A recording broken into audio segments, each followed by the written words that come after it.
بسم الله الرحمن الرحيم. الرحمن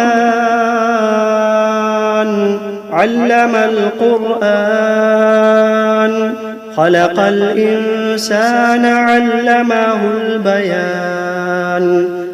الشمس والقمر بحسبان، والنجم والشجر يسجدان. والسماء رفعها ووضع الميزان، ألا تطغوا في الميزان. وأقيموا الوزن بالقسط ولا تخسروا الميزان. والأرض وضعها للأنام، فيها فاكهة والنخل ذات الأكمام، والحب ذو العصف والريحان. فبأي آلاء ربكما تكذبان؟ خلق الإنسان من صلصال كالفخار، وخلق الجان من مارج من نار. فبأي آلاء ربكما تكذبان؟ رب المشرقين ورب المغربين. فبأي آلاء ربكما تكذبان؟ مرج البحرين يلتقيان، بينهما برزخ لا يبغيان. فبأي آلاء ربكما تكذبان؟ يخرج منهما اللؤلؤ والمرجان. فبأي آلاء ربكما تكذبان؟ وله الجوار المنشآت في البحر كالأعلام. فبأي آلاء ربكما تكذبان؟ كل من عليها فان، ويبقى وجه ربك ذو الجلال والإكرام.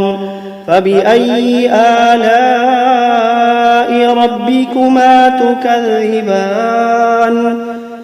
يسأله من في السماوات والأرض كل يوم هو في شأن. فبأي آلاء ربكما تكذبان؟ سنفرغ لكم أيها الثقلان. فبأي آلاء ربكما تكذبان؟ يا معشر الجن والإنس إن استطعتم أن تنفذوا من أقطار السماوات والأرض فانفذوا، لا تنفذون إلا بسلطان. فبأي آلاء ربكما تكذبان؟ يرسل عليكما شواظ من نار ونحاس فلا تنتصران. فبأي آلاء ربكما تكذبان؟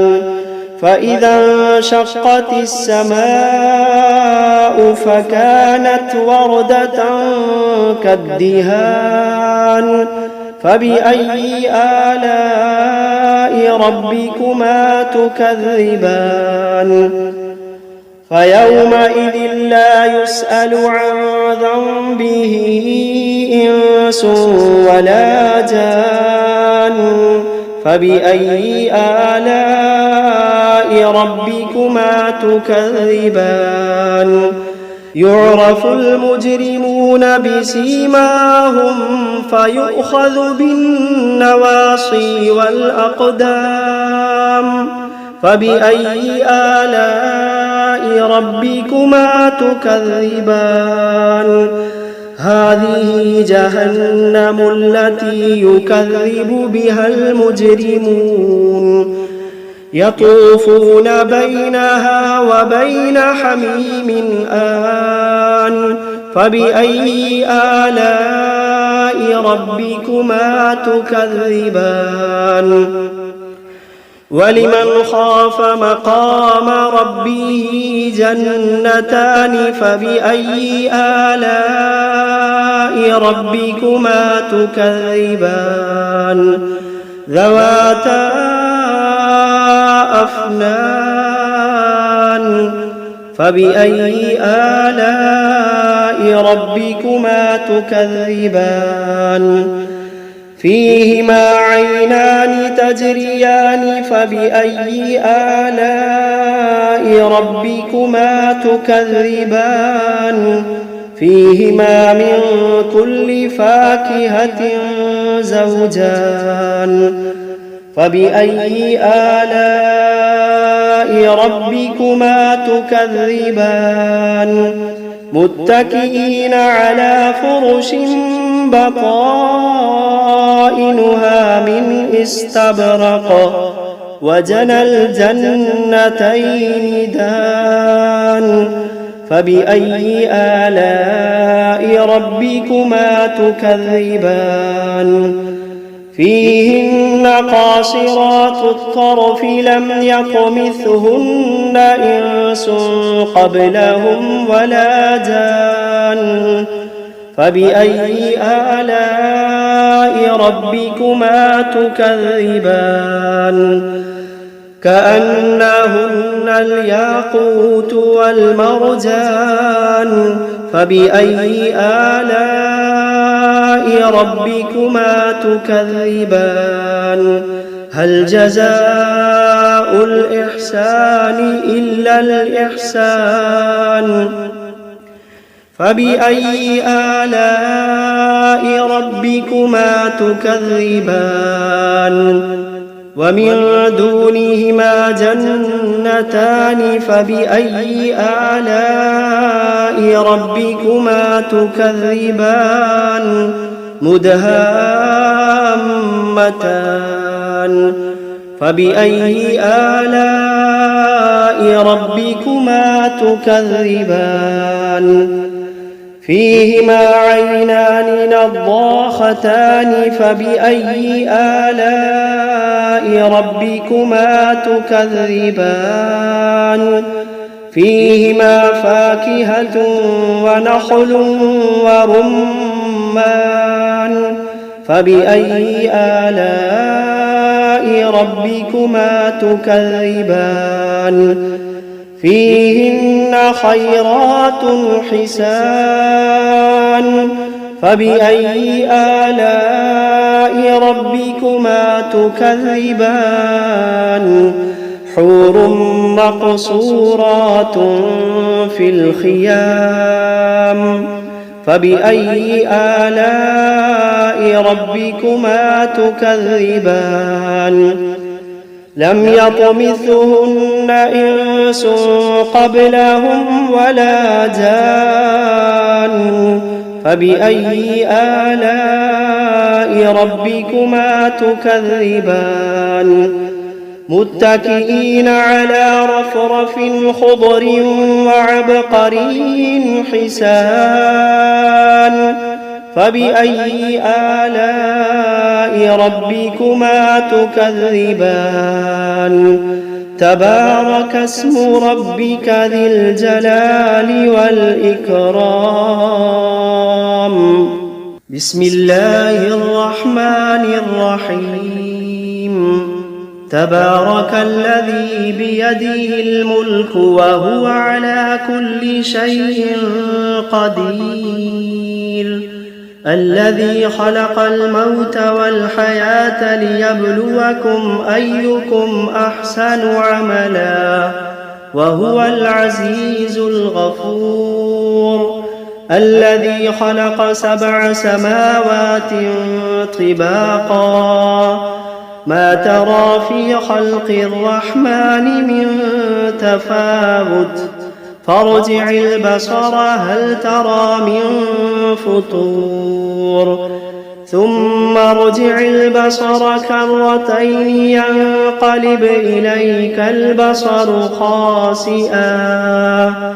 خاسئا وهو حسير ولقد زينا السماء الدنيا بمصابيح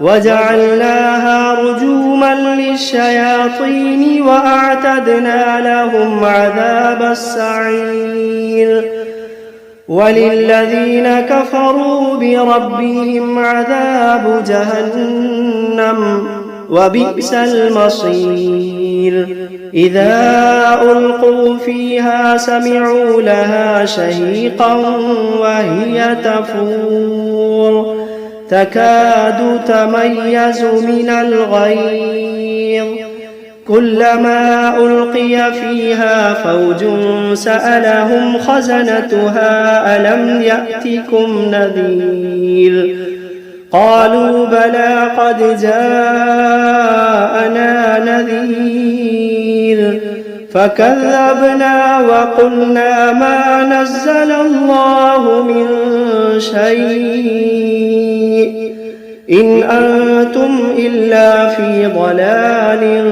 كبير وقالوا لو كنا نسمع أو نعقل ما كنا في أصحاب السعير فاعترفوا بذنبهم فسحقا لأصحاب السعير إن الذين يخشون ربهم بالغيب لهم مغفرة وأجر كبير وأسروا قولكم أو اجهروا به إنه عليم بذات الصدور ألا يعلم من خلق وهو اللطيف الخبير ألا يعلم من خلق وهو اللطيف الخبير هو الذي جعل لكم الأرض ذلولا فامشوا في مناكبها وكلوا من رزقه وإليه النشور أأمنتم من في السماء أن يخسف بكم الأرض فإذا هي تمور أم أمنتم من في السماء أن يرسل عليكم حاصبا فستعلمون كيف نذير ولقد كذب الذين من قبلهم فكيف كان نكير أولم يروا إلى الطير فوقهم صافات ويقبضن ما يمسكوهن إلا الرحمن إنه بكل شيء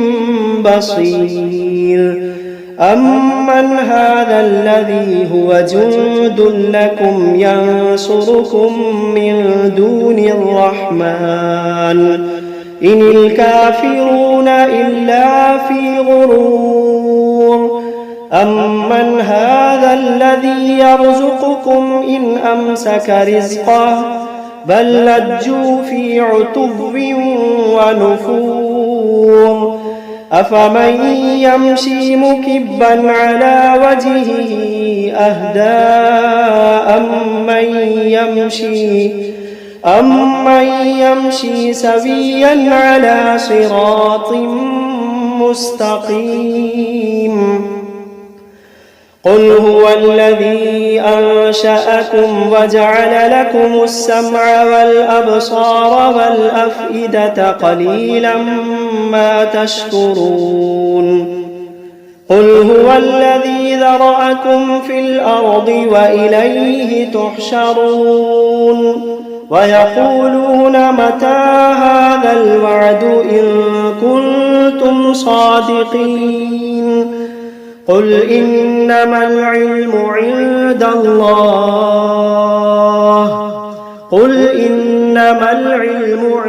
الله وإنما أنا نذير مبين فلما رأوه زلفة سيئت وجوه الذين كفروا وقيل هذا الذي كنتم به تدعون قل أرأيتم إن أهلكني الله ومن معي أو رحمنا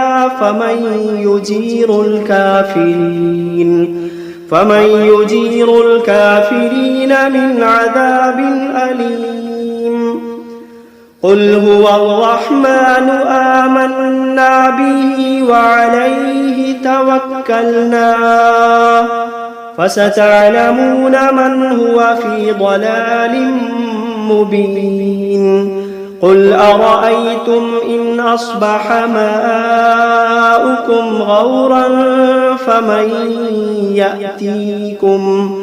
فمن يأتيكم بماء معين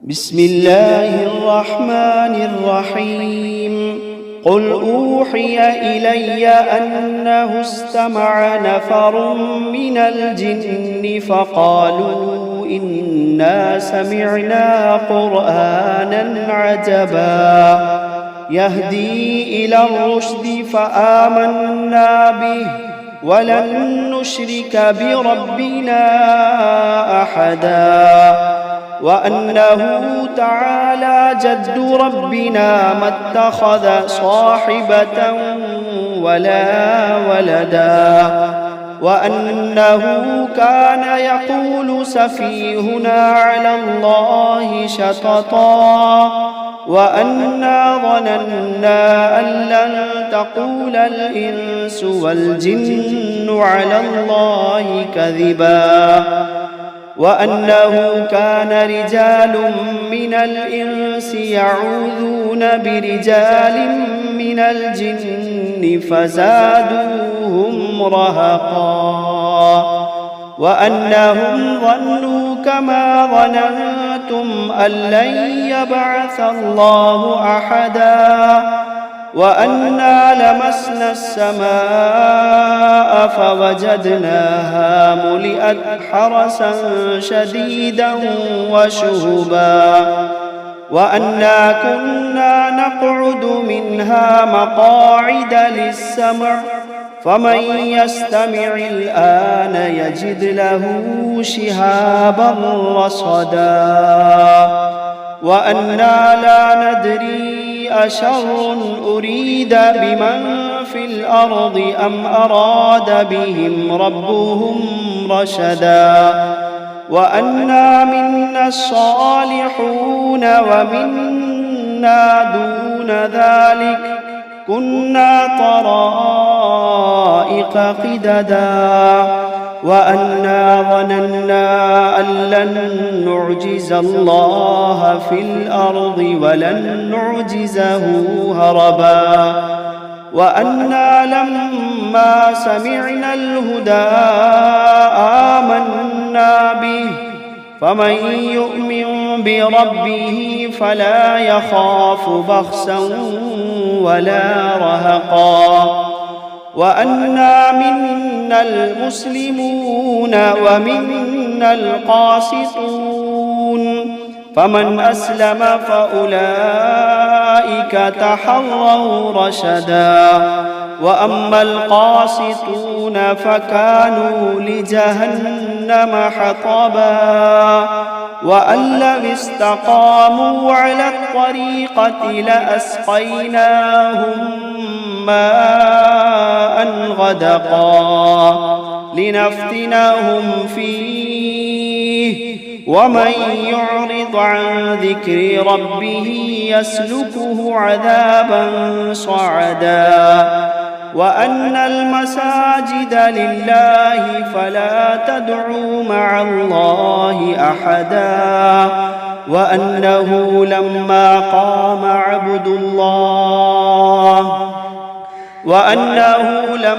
قام عبد الله يدعوه كادوا يكونون عليه لبدا. قل إنما أدعو ربي ولا أشرك به أحدا.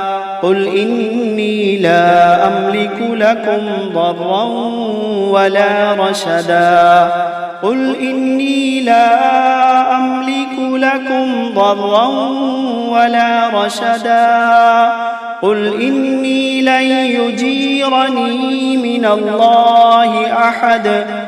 قل إني لن يجيرني من الله أحد ولن أجد من دونه ملتحدا إلا بلاغا من الله ورسالاته ومن يعص الله ورسوله فإن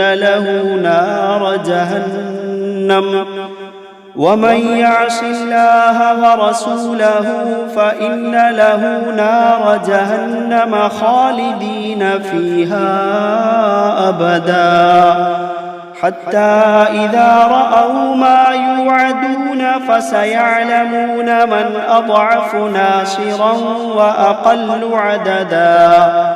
قل إن أدري أقريب ما توعدون أم يجعل له ربي أمدا. عالم الغيب فلا يظهر على غيبه أحدا إلا من ارتضى من رسول فإنه يسلك من بين يديه ومن خلفه رصدا ليعلم أن قد أبلغوا رسالات ربهم وأحاط بما لديهم وأحصى كل شيء عددا.